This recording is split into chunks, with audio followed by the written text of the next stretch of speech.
Hey guys, how's it going? Happy Wednesday! So today I wanted to talk about a couple of different things. One is how God doesn't define success the same way we do.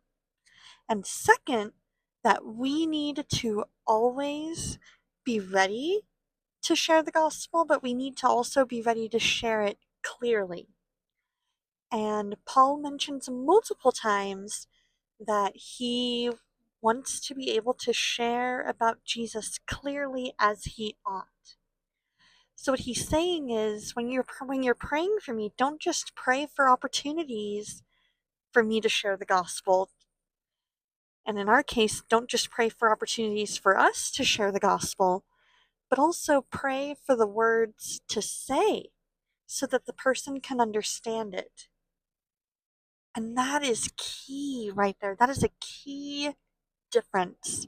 You want to make sure that you're not just giving the gospel, but that you're giving it in a way that they understand.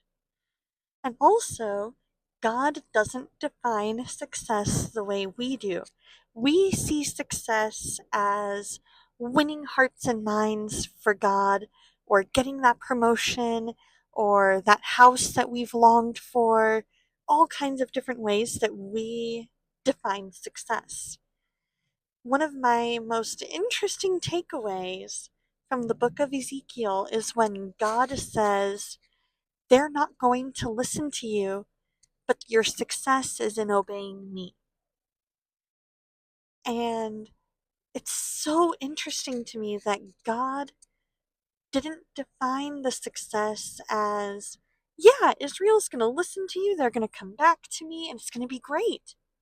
He's like, no, actually, they're not going to listen to you. But guess what? I don't define success that way. You're obeying me. You're doing what I have called you to do. And that in and of itself is success.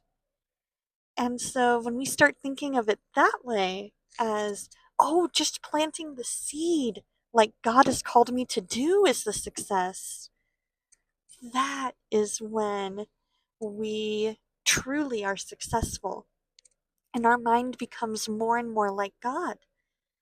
And they kind of go hand in hand because the clearer we present the gospel, the more success we have in planting those seeds.